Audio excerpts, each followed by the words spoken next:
السلام علیکم ورحمۃ اللہ وبرکاتہ۔ بسم اللہ الرحمن الرحیم، نحمده ونصلی ونسلم علی رسولہ الکریم، اما بعد۔ سبق نمبر 11، ممنوع اوقات۔ شریعت مطہرہ میں نماز بدنی عبادات میں اہم ترین عبادت ہے، جس کا حکم اللہ تعالیٰ نے قرآن کریم کی کئی آیات میں دیا۔ رسول اکرم صلی اللہ علیہ وسلم نے آخر دم تک اپنی امت کو نماز کی پابندی کی تلقین اور ترغیب ارشاد فرمائی، اور رسول اللہ صلی اللہ علیہ وسلم کا مبارک معمول بھی یہی تھا کہ آپ نماز کی پابندی فرماتے، عذر کی حالت میں بھی، بیماری کی حالت میں بھی رسول اللہ صلی اللہ علیہ وسلم نماز کو ترک نہ فرماتے، اور صرف فرائض نہیں بلکہ آپ علیہ الصلوۃ والسلام نوافل کا بھی اہتمام فرماتے۔ جب بھی آپ علیہ الصلوۃ والسلام کسی گھبراہٹ کا، خوف کا شکار ہوتے تو فوراً اللہ کی عبادت یعنی نماز کی طرف متوجہ ہوتے، اور امت کو بھی آپ علیہ الصلوۃ والسلام نے فرائض کے ساتھ ساتھ نوافل کا اہتمام کرنے کی ترغیب دی ہے۔ فرمایا کہ قیامت کا دن ہوگا، سب سے پہلے نماز کا حساب کیا جائے گا، اور فرائض میں رہ جانے والی کمی اور کوتاہی کا تدارک نوافل کے ذریعے کیا جائے گا۔ اس لیے مجھے اور آپ کو چاہیے کہ فرائض کے ساتھ ساتھ ہم نوافل کا بھی اہتمام کریں۔ ہاں، البتہ ایک بات کا خیال کیا جائے کہ نوافل ایسے اوقات میں ادا کریں جب وہ نفل کا وقت ہو، فرائض ایسے اوقات میں ادا کریں جب فرائض کا وقت ہو۔ قرآن کریم میں اللہ کریم فرماتے ہیں، ان الصلاۃ کانت علی المؤمنین کتابا موقوتا، اہل ایمان پر نماز فرض ہے، اور نماز کے فرض ہونے کے لیے وقت بھی مقرر ہے، وقت متعین ہے، شریعت کی طرف سے وقت طے شدہ ہے۔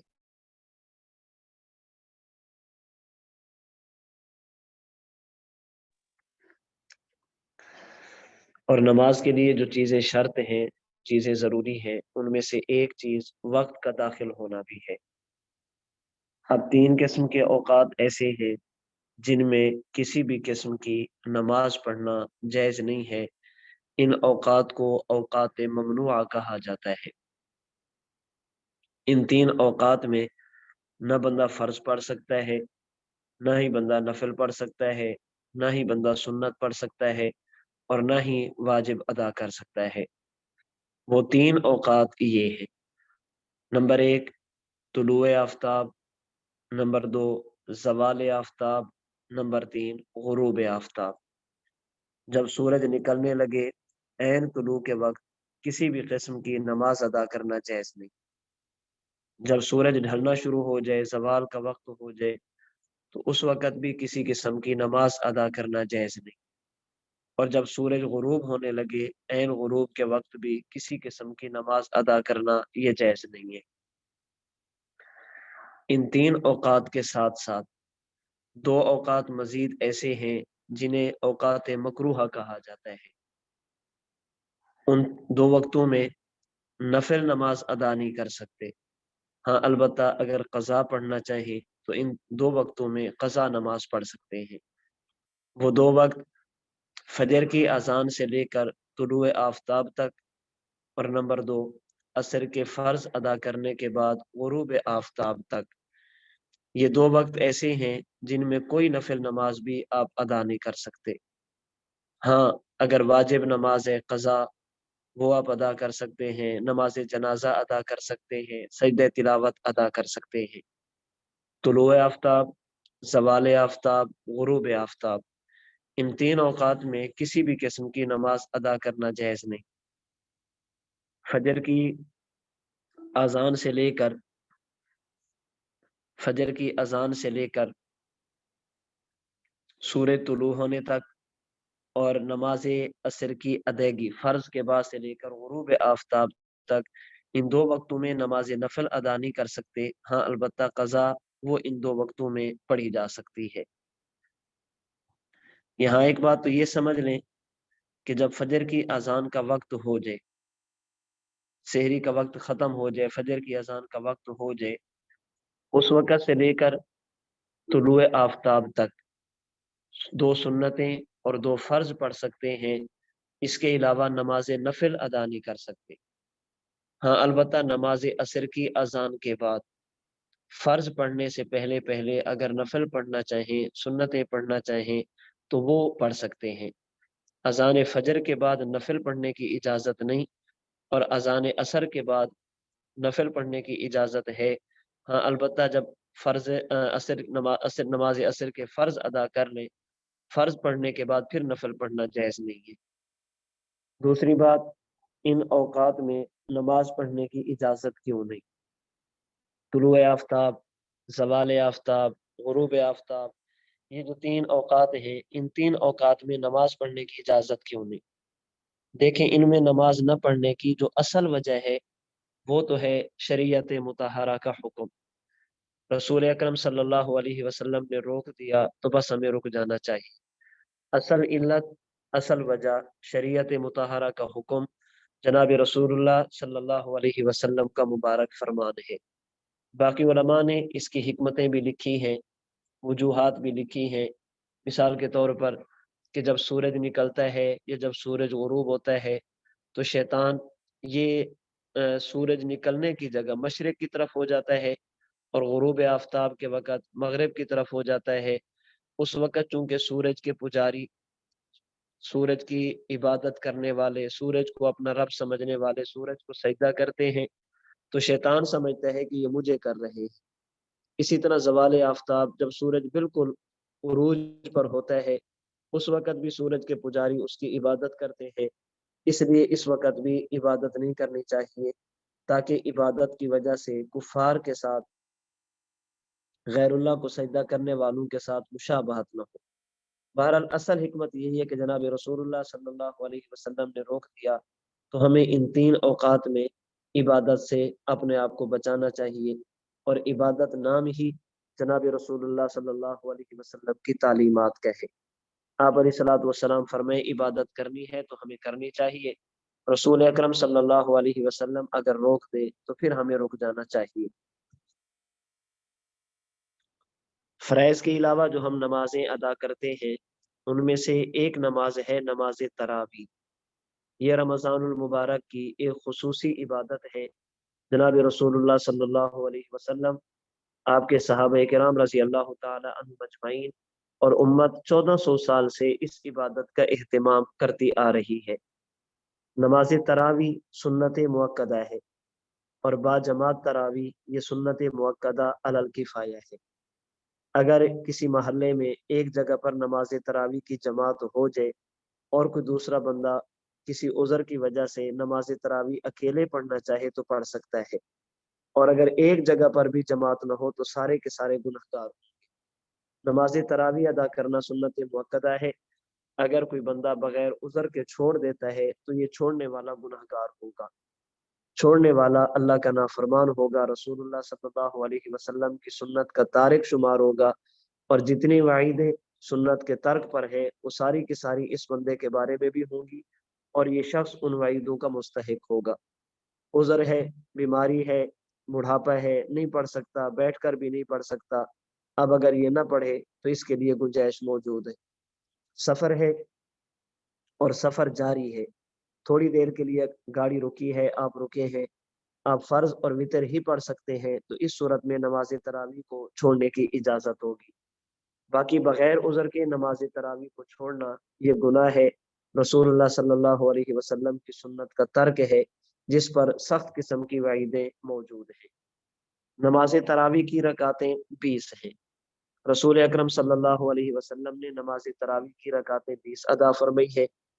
حضرات خلفائے راشدین، صحابہ کرام رضی اللہ تعالی عنہم اجمعین نے نماز تراویح 20 رکعت ادا فرمائی ہے. امت کا اجماع اور اتفاق 20 رکعت تراویح پر ہے. رسول اکرم صلی اللہ علیہ وسلم کے بارے میں حضرت امام ابو بکر ابن ابی شیبہ جو حضرت امام بخاری رحمہ اللہ کے استاد ہیں، اپنی کتاب مصنف ابن ابی شیبہ حدیث نمبر 7774 نقل کرتے ہیں۔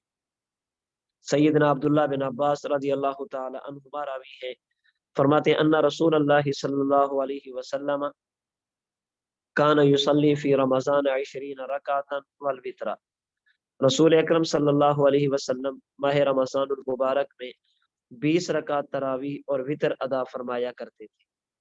اور ایک روایت تاریخ جرجان میں ہے جو سیدنا جابر بن عبداللہ رضی اللہ تعالی عنہما سے مروی ہے کہ رسول اکرم صلی اللہ علیہ وسلم نماز رمضان المبارک میں 27 رکعتیں با جماعت ادا فرمایا کرتے تھے۔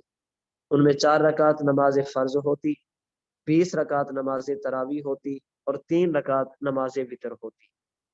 اس روایت سے معلوم ہوا کہ رمضان المبارک میں نماز تراویح ادا کرنا، با جماعت ادا کرنا اور 20 رکعت ادا کرنا جناب رسول اللہ صلی اللہ علیہ وسلم کی سنت، آپ کا طریقہ ہے۔ حضور علیہ الصلوۃ والسلام کے بعد حضرات خلفائے راشدین رضی اللہ عنہم اجمعین اور اس کے بعد صحابہ کرام، تابعین، تبع تابعین 1400 سال سے امت مسلمہ 20 رکعت تراویح ہی ادا کرتی رہی۔ اب یہاں پر ایک بات ذرا سمجھ لیں، عموماً یہ کہا جاتا ہے کہ 20 رکعت تراویح سیدنا عمر بن خطاب رضی اللہ تعالی عنہ کی سنت ہے۔ حضرت عمر بن خطاب رضی اللہ تعالی عنہ نے 20 رکعت تراویح شروع کی ہے۔ اصل بات کیا ہے، ذرا بات کو سمجھیں گے۔ نبی کریم صلی اللہ علیہ وسلم نے ماہ رمضان المبارک میں 20 رکعت تراویح ادا فرمائی ہے، اور حضور علیہ الصلوۃ والسلام نے 20 رکعت تراویح کی جماعت بھی کرائی ہے۔ حضور علیہ الصلوۃ والسلام نے مسلم شریف کی روایت کے مطابق اپنی دنیاوی زندگی میں 3 راتیں با جماعت نماز تراویح پڑھی ہے۔ ایک رات آپ علیہ الصلوۃ والسلام نے نماز تراویح پڑھی اور رات کا ایک حصہ آپ نے پڑھایا، 3 حصے کر لیں تو ایک حصے میں آپ نے نماز تراویح پڑھی۔ اگلے دن صحابہ کرام میں یہ بات چلی تو صحابہ کرام اور زیادہ جمع ہو گئے۔ اس رات حضور علیہ الصلوۃ والسلام نماز تراویح پڑھانے کے لیے تشریف نہ لیے۔ اگلی رات معمول کے صحابہ کرام تھے، حضور پھر تشریف لے آئے تو آپ نے آدھی رات تک، نصف لیل تک نماز تراویح پڑھی۔ اس سے اگلی رات صحابہ پھر جمع ہوئے تو آپ پھر تشریف نہ لائے۔ تیسری رات آپ تشریف لے آئے تو آپ نے آخر لیل تک، رات کے آخری حصے تک نماز تراویح پڑھی۔ حدیث مبارک میں صحابہ فرماتے ہیں ہمیں ڈر ہوا ان یفوتنا الفلاح، کہ کہیں ہماری سحری نہ رہ جائے، یعنی بالکل رات کے آخری حصے تک آپ نے باجماعت نماز تراویح ادا فرمائی ہے۔ اگلی رات صحابہ کرام پھر جمع ہوئے، حضور تشریف نہ لے آئے، پھر آپ صبح کے وقت تشریف لائے۔ آپ نے فرمایا کہ مجھے معلوم تھا تم نماز تراویح کی ادائیگی کے لیے مسجد میں موجود ہو، میں تمہارے پاس اس لیے نہیں آیا کہ کہیں میرے مسلسل نماز پڑھانے کی وجہ سے یہ نماز تم پر فرض نہ ہو جائے، اس وجہ سے میں نے باجماعت نماز تراویح تمہیں نہیں پڑھی۔ اب یہاں پر معلوم ہوا کہ حضور علیہ الصلوۃ والسلام نے 3 رات تک خود باجماعت نماز تراویح پڑھی ہے۔ کتنی رکعتیں پڑھی ہیں؟ مسلم شریف کی روایت میں وقت کا تو ذکر ہے کہ اتنا وقت پڑھایا، کتنی رکعتیں پڑھی مسلم شریف کی روایت میں رکعتوں کا تذکرہ نہیں ہے۔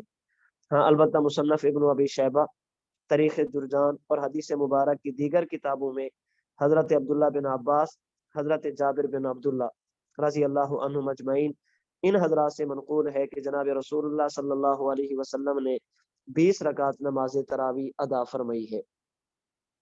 حضور علیہ الصلوۃ والسلام نے پورا مہینہ باجماعت نماز تراویح نہیں پڑھی، لیکن آپ علیہ الصلوۃ والسلام نے اس خواہش کا اظہار فرمایا کہ یہ نماز باجماعت ہونی چاہیے۔ چنانچہ ابو داؤد کی روایت ہے، رسول اکرم صلی اللہ علیہ وسلم ایک رات رمضان المبارک میں گھر کے باہر تشریف لے گئے۔ آپ نے دیکھا کہ مسجد نبوی میں لوگ جو ہیں وہ حضرت ابی بن کعب رضی اللہ تعالی عنہ آگے کھڑے ہیں اور باقی صحابہ کرام رضی اللہ عنہ پیچھے کھڑے ہیں، اور وہ ان کو قرآن کریم سنا رہے ہیں۔ رسول اکرم صلی اللہ علیہ وسلم نے پوچھا کہ یہ لوگ کیا کر رہے ہیں؟ آپ کو بتایا کہ یا رسول اللہ ہؤلاء ناس لیس معهم قرآن، یا رسول اللہ یہ لوگ وہ ہیں جو دن کو کام کاج کرتے ہیں، قرآن کریم کے حافظ نہیں ہیں۔ حضرت ابی بن کعب رضی اللہ تعالی عنہ ان کو نماز تراویح میں قرآن کریم سنا رہے ہیں۔ آپ علیہ الصلوۃ والسلام نے فرمایا اصابوا ونعم ما صنعوا، یہ بہت اچھا کر رہے ہیں۔ اس کا معنی یہ ہے کہ باجماعت تراویح کی تصدیق خود جناب رسول اللہ صلی اللہ علیہ وسلم نے فرمائی ہے۔ بخاری شریف کی روایت کے مطابق حضور علیہ الصلوۃ والسلام کی رحلت کے بعد حضرت صدیق اکبر رضی اللہ تعالی عنہ کے دور خلافت میں تراویح کا مسئلہ یوں ہی چلتا رہا، یعنی لوگ جمع ہوتے، دو چار ایک جگہ پہ کھڑے ہوتے، دو چار دوسری جگہ پہ کھڑے ہوتے، ایک ہی جگہ پر الگ الگ چھوٹی چھوٹی جماعتوں اور ٹولیوں کی شکل میں لوگ نماز تراویح ادا کرتے۔ جب سیدنا عمر بن خطاب رضی اللہ تعالی عنہ کا دور خلافت آیا، آپ ایک رات گھر کے باہر تشریف لے آئے۔ فَإِذَا النَّاسُ أَوْزَاعٌ، آپ نے دیکھا کہ لوگ مختلف ٹولیوں میں چھوٹی چھوٹی جماعتوں میں نماز تراویح ادا کر رہے ہیں۔ حضرت عمر بن خطاب رضی اللہ تعالی عنہ فرمانے لگے کہ اگر میں ان لوگوں کو ایک امام کے پیچھے جمع کر لوں، ایک ان کا امام بنا دوں، باقی سب کو کہوں کہ ان کے پیچھے نماز تراویح ادا کریں تو یہ بہتر ہوگا۔ چنانچہ آپ نے سیدنا ابی بن کعب رضی اللہ تعالی عنہ کو بلایا اور فرمایا کہ دیکھو ابی، لوگ ایسے ہیں جو دن کو کام کاج کرتے ہیں، قرآن کریم ان کو یاد نہیں ہے، قرآن کریم کے حافظ نہیں ہے، آپ اگر تھوڑی سی ہمت کریں، ان کو نماز تراویح میں قرآن کریم سنا دیں اور ہم ایک مسجد میں ایک جماعت کا اہتمام کریں تو یہ زیادہ بہتر ہوگا۔ حضرت ابی بن کعب رضی اللہ تعالی عنہ فرمانے لگے امیر المومنین ھذا شیء لم یکن، حضور علیہ الصلوۃ والسلام کے زمانے میں تو یوں نہیں ہوتا تھا، یعنی حضور علیہ الصلوۃ والسلام کے دور میں یوں نہیں ہوتا تھا کہ ایک امام ہو، ایک مسجد میں ایک جماعت ہو، سارے ان کے پیچھے کھڑے ہو، ایسا تو نہیں ہوتا تھا۔ حضرت عمر بن خطاب رضی اللہ تعالیٰ عنہ فرمانے لگے مجھے بھی معلوم ہے، لیکن یہ بات بہتر ہے، اگر ہم یوں کر لیں تو امت کی اجتماعیت برقرار رہے گی، بجائے اس کے کہ چھوٹی چھوٹی جماعتیں ہوں، ایک بڑی جماعت ہو جائے گی، آپ سناتے رہے باقی سنتے رہے۔ تو حضرت ابی بن کعب رضی اللہ تعالی عنہ نے اس پر آمادگی کا اظہار فرمایا اور آپ نے صحابہ کرام اور تابعین کو 20 رکعت نماز تراویح پڑھائی ہے۔ اب اس تفصیل سے پتہ یہ چلا کہ ماہ رمضان المبارک میں تراویح پڑھنا جناب رسول اللہ صلی اللہ علیہ وسلم کی سنت ہے۔ ماہ رمضان المبارک میں 20 رکعت تراویح پڑھنا یہ بھی جناب رسول اللہ صلی اللہ علیہ وسلم کی سنت ہے۔ ماہ رمضان المبارک میں جماعت کے ساتھ نماز تراویح پڑھنا یہ بھی حضور کی سنت ہے۔ تراویح بھی پیغمبر کی سنت، با جماعت بھی حضور کی سنت، 20 رکعت بھی حضور کی سنت۔ حضرت عمر بن خطاب رضی اللہ تعالی عنہ کے دور خلافت میں جن کاموں کا اضافہ ہوا وہ یہ تھے، نمبر 1 نماز تراویح کو مستقل با جماعت پڑھنا، نمبر 2 ہر مسجد میں پڑھنا، نمبر 3 پورا مہینہ پڑھنا، اور نمبر 4 مکمل قرآن مجید پڑھنا۔ حضرت عمر بن خطاب رضی اللہ تعالی عنہ کی سنت 20 رکعت نہیں ہے، بلکہ 20 رکعت تراویح حضور اور حضرت عمر دونوں کی سنت ہے۔ اس کے بارے میں یہ کہنا کہ حضرت حضور نے تو 8 پڑھی ہیں، حضرت عمر نے 20 شروع کی ہیں، یہ 20 حضرت عمر کی سنت ہے، ہم نے حضور کا کلمہ پڑھا ہے، حضرت عمر کا نہیں پڑھا، یہ بات بالکل غلط ہے۔ نماز تراویح حضور کی سنت 20 رکعت، اللہ کے نبی کی سنت با جماعت، اللہ کے نبی کی سنت۔ ہاں البتہ پورا مہینہ پڑھنا، با جماعت پڑھنا، ایک ایک مسجد میں پڑھنا، مکمل قرآن کریم پڑھنا، یہ سیدنا عمر بن خطاب رضی اللہ تعالی عنہ کی سنت ہے، اور حدیث مبارک سنن ترمذی میں، سنن ابی داؤد میں موجود ہے۔ ایک مسلمان کے لیے، مومن کے لیے جس طرح جناب نبی کریم صلی اللہ علیہ وسلم کے طریقہ اور سنت پر ضروری ہے، اسی طرح ایک مومن اور مسلمان کے لیے سیدنا عمر بن خطاب اور دیگر خلفائے راشدین رضی اللہ عنہم اجمعین کی سنت پر عمل کرنا بھی ضروری ہے۔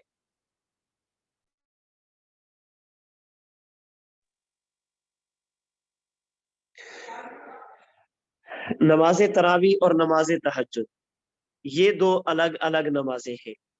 نماز تراویح یہ الگ نماز ہے اور نماز تہجد یہ الگ نماز ہے۔ نماز تراویح کو قیام رمضان کہتے ہیں اور نماز تہجد کو قیام اللیل کہتے ہیں۔ نماز تراویح صرف ماہ رمضان المبارک میں ہوتی ہے، اور نماز تہجد یہ پورا سال ہوتی ہے۔ نماز تراویح میں ایک مرتبہ قرآن کریم مکمل کرنا سنت ہے، جبکہ نماز تہجد میں قرآن کریم کی مقدار متعین اور مقرر نہیں جسے سنت کہا جائے۔ نماز تراویح با جماعت بہتر ہے، اور نماز تہجد اکیلے بہتر ہے۔ نماز تراویح سونے سے پہلے پڑھی جاتی ہے، اور نماز تہجد یہ سونے کے بعد رات کے آخری حصے میں پڑھی جاتی ہے۔ نبی کریم صلی اللہ علیہ وسلم نے پوری زندگی میں صرف 3 مرتبہ 3 راتیں با جماعت نماز تراویح پڑھی ہے۔ پھر اس ڈر کی وجہ سے کہ نماز تراویح فرض نہ ہو جائے آپ نے اس کو چھوڑ دیا، لیکن تہجد کی فرضیت اس سے پہلے مکہ مکرمہ میں منسوخ ہو چکی تھی۔ حضور علیہ الصلوۃ والسلام کے لیے نماز تہجد ضروری تھی، امت کے لیے ضروری نہیں تھی، اس لیے نماز تراویح اور نماز تہجد کو ایک کہنا یہ درست نہیں ہے۔ میں نے پہلے بھی آپ کی خدمت میں عرض کیا تھا کہ حضرت امام بخاری رحمہ اللہ کا معمول بھی یہی تھا کہ آپ ماہ رمضان المبارک میں نماز تراویح کے ساتھ ساتھ نماز تہجد بھی ادا فرماتے۔ چنانچہ آپ اپنے شاگردوں کو نماز تراویح پڑھاتے اور ایک رکعت میں 20 آیتوں کی تلاوت فرماتے۔ جب شاگرد تراویح پڑھ کے چلے جاتے تو حضرت امام بخاری رحمۃ اللہ علیہ قیام میں کھڑے ہوتے، آپ عبادت کے لیے تہجد کے لیے کھڑے ہوتے، اور نماز تہجد میں 10 سے لے کر 15 پاروں کی تلاوت کرتے تھے۔ اس لیے ہمیں ماہ رمضان المبارک میں قیام رمضان یعنی نماز تراویح اور قیام اللیل یعنی نماز تہجد دونوں کی پابندی کرنی چاہیے۔ نماز تراویح میں ایک مرتبہ قرآن کریم مکمل سنانا یا سننا یہ سنت ہے۔ ایک مرتبہ نماز تراویح میں قرآن کریم مکمل کرنا چاہیے۔ اگر کوئی حافظ موجود نہ ہو تو پھر نماز تراویح میں سورتوں کی تلاوت بھی کی جا سکتی ہے، جسے چھوٹی تراویح کہتے ہیں، سورتیں بھی پڑھی جا سکتی ہیں۔ اس سنت کے حصول کے لیے قرآن مجید کو کھولنا اور دیکھ کر پڑھنا، یا آج کل موبائل لے کر کھڑے ہو جانا اور اس سے قرآن کریم کی تلاوت کرتے رہنا، یہ ٹھیک نہیں ہے۔ قرآن کریم کو دیکھ کر پڑھنے سے نماز فاسد ہو جاتی ہے، نماز ختم ہو جاتی ہے۔ اگر ہم صورتوں کے ذریعے نماز تراویح پڑھیں گے تو نماز تراویح کا اجر ملے گا، اور اگر دیکھ کر قرآن کریم پڑھیں گے یا دیکھ کر قرآن کریم سنیں گے، اگر پڑھنے والا دیکھ کر پڑھائے گا تو سب کی نماز ختم ہو جائے گی، اور اگر کوئی مقتدی موبائل وغیرہ سے قرآن کریم دیکھ کر سنے گا، نماز بھی پڑھتا رہے گا، تو اس کی نماز نہیں ہوگی۔ نماز تراویح میں دیکھ کر قرآن کریم کو پڑھنا ٹھیک نہیں ہے۔ کتاب المصاحف میں ابن ابی داؤد رحمہ اللہ نے حدیث نمبر 747 نقل کی۔ حضرت عبداللہ بن عباس رضی اللہ تعالی عنہما فرماتے ہیں، نہانا امیر المؤمنین عمر رضی اللہ عنہ ان الناس فی المصحف۔ امیر المومنین سیدنا عمر بن خطاب رضی اللہ تعالی عنہ نے ہمیں اس چیز سے منع فرمایا کہ ہم نماز تراویح پڑھیں یا ہم امام بنے اور قرآن مجید دیکھ کر پڑھیں۔ بعض لوگوں کو غلط فہمی ہوتی ہے، وہ بعض روایات سے استدلال کرتے ہیں کہ سیدہ عائشہ رضی اللہ تعالیٰ عنہ سے روایت ہے کہ امام قرآن مجید سے دیکھ کر تلاوت کرتا تھا۔ اس کا معنی جو ہمارے حضرات نے کیا ہے وہ یہ ہے کہ وہ قرآن کریم کو ساتھ رکھ لیتے، جس طرح ہمارے ہاں بھی بعض ائمہ قرآن کریم کو ساتھ رکھ دیتے ہیں۔ اگر کسی جگہ پر بھول جاتے تو سلام پھیرنے کے بعد اس جگہ کو دیکھتے اور دیکھ کر پھر اگلی رکعتوں میں اس کی تلاوت فرما لیتے۔ تو حضرت عمر بن خطاب رضی اللہ تعالیٰ عنہ سختی کے ساتھ منع فرماتے کہ نماز تراویح میں یا عمومی نمازوں میں امام دیکھ کر قرآن پڑھے، یہ درست نہیں ہے۔ اس پر حضرت استاد جی دامت برکاتہم العالیہ کا تفصیلی درس موجود ہے، 1 گھنٹے کے قریب ہے، جس میں حضرت استاد جی نے اس مسئلے پر نقلی اور عقلی دلائل بھی پیش فرمائے ہیں، اور جو شکوک و شبہات ہیں آپ نے ان کا جواب بھی دیا ہے، اور اس پر PDF کی صورت میں حضرت کی تحریر بھی موجود ہے۔ آپ حضرات نے جس نمبر پر داخلہ کرایا ہے اس نمبر پر رابطہ کر کے آپ وہ ویڈیو بھی منگوا سکتے ہیں، یا احناف میڈیا سروسز فیس بک یوٹیوب پر آپ سرچ کریں گے تو انشاءاللہ وہ ویڈیو آپ کو مل جائے گی۔ آپ وقت نکال کر اس تفصیلی درس کو اور سبق کو سن لیں، انشاءاللہ اس مسئلے کے بارے میں جتنی غلط فہمی ہے وہ آپ کی ختم ہو جائے گی۔ نماز تراویح میں جو شخص نماز تراویح پڑھاتا ہے اس کے لیے ضروری ہے کہ وہ بالغ ہو۔ نابالغ کے پیچھے نماز تراویح ادا کرنا درست نہیں، نابالغ کی امامت جائز نہیں ہے۔ حضرت عبداللہ بن عباس رضی اللہ تعالی عنہما فرماتے ہیں، کتاب المصاحف میں ہے، روایت نمبر 747،